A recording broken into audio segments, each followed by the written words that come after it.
नमस्कार दोस्तों। Electric force का ये लास्ट क्वेश्चन इस वीडियो में मैं डिस्कस कर रहा हूं। इसके बाद इलेक्ट्रिक फील्ड स्टार्ट करूंगा। तो ये क्वेश्चन नंबर 40 है। क्या कहता है ये क्वेश्चन, आप ध्यान से देख लीजिए। क्वेश्चन ये कह रहा है कि 3 equal charges each minus Q form the vertices of an equilateral triangle. A particle of mass small m and charge capital Q at the centroid is constrained to move along the line perpendicular to plane of triangle and through the centroid after slightly displacing and releasing the charge capital Q from the centroid. The time period of oscillation of capital Q is, ये चार options दिए हुए हैं।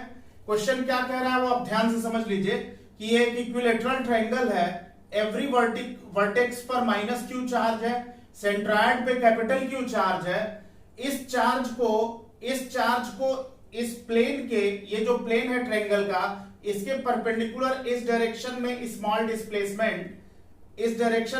Displacement plane के perpendicular देकर छोड़ देते हैं। तो ये चार्ज जो है इस लाइन के अलॉन्ग कॉन्स्ट्रेंट है मूव करने के लिए, यानी ऑसिलेट करता है इस लाइन के लॉन्ग, यानी कि इस तरह से सेंट्रॉयड के थ्रू ऑसिलेट करता है। तो आपको इसका टाइम पीरियड बताना है बच्चों।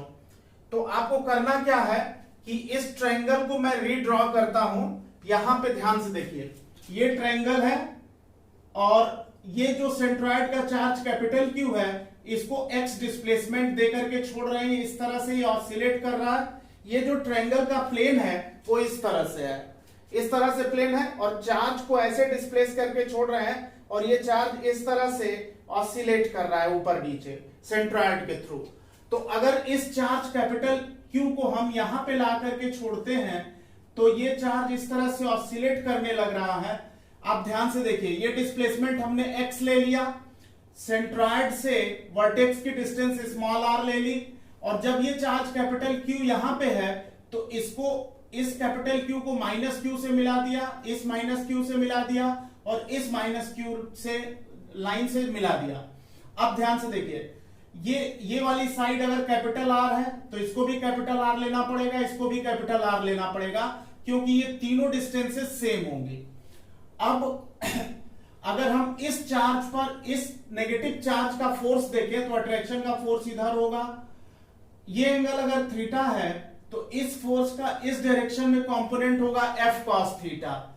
इसी तरह से इस चार्ज पर इस चार्ज का फोर्स अगर कैपिटल एफ है, ये एंगल थीटा है, तो इसका ये इस डायरेक्शन में कंपोनेंट होगा एफ कॉस थीटा। ये वाला फोर्स अगर कैपिटल एफ है और ये पूरा एंगल थीटा है तो इस फोर्स का ये कंपोनेंट होगा एफ कॉस थीटा। यानी डिस्प्लेसमेंट के अगेंस्ट जो रिस्टोरिंग फोर्स लग रहा है वो 3f cos थीटा होगा। डिस्प्लेसमेंट के अगेंस्ट जो रिस्टोरिंग फोर्स लग रहा है वो 3f cos थीटा होगा। यानी यहां पे देखिए, रिस्टोरिंग फोर्स जो होगा वो -3f cos थीटा होगा। F यानी इलेक्ट्रिक फोर्स, इस माइनस क्यू और कैपिटल क्यू के बीच की जो डिस्टेंस है ये स्मॉल आर है और ये x है। ये एंगल 90 है, ये हमने यहां पे ड्रॉ किया है, ये 90 डिग्री है, ये 90 डिग्री है, ये r है, ये x है, तो ये साइड हो जाएगी √r² + x²। तो इस चार्ज पर इस माइनस क्यू चार्ज का जो फोर्स होगा वो फोर्स हो जाएगा k∼q/r² प्लस √r² + x² का होल स्क्वायर। रूट हट जाएगा स्क्वायर की वजह से, और फिर cos थीटा को इस ट्रायंगल में अगर लेंगे तो cos थीटा हो जाएगा बेस अपॉन हाइपोटेन्यूज, यानी x/√r² + x²। तो इस तरह से इन दोनों को मल्टीप्लाई कर दें तो फिर ये हो जाएगा -3k। के इलेक्ट्रोस्टैटिक कांस्टेंट है, Q capital Q r² + x² power 3/2, और x को मैंने बाहर कर लिया। ये जो x है इसको ब्रैकेट के बाहर कर दिया। कंडीशन होल्ड करा दी displacement slight displacement means x much less than r। अगर x much less than r है तो इसका मतलब ये हो गया कि x² जो वैल्यू होगी वो नेग्लेक्ट हो जाएगी। x² नेग्लेक्ट होगा तो r² का पावर 3/2 यानी r³ हो जाएगा।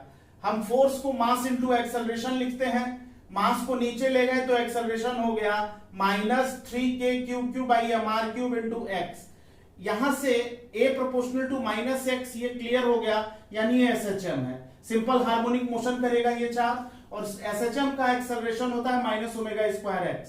तो ओमेगा स्क्वायर की वैल्यू, ये ब्रैकेट टर्म है, तो ओमेगा की वैल्यू √3k⁵ हो जाएगा, और ओमेगा है 2π/t, तो यहां से t आ जाएगा 2π√mr³ k की वैल्यू इलेक्ट्रोस्टैटिक कांस्टेंट की वैल्यू 1/4πε0 है, ये वैल्यू स्मॉल k की रखी तो 4πε0 ऊपर चला जाएगा, तो टाइम पीरियड आ जाएगा 2π√4πε0mr³, 3 small q capital Q। इस तरह से ऑप्शन 3 जो है इसका सही हो जाएगा। इसको आप ध्यान से देख लीजिए। ठीक है बच्चों, थैंक यू।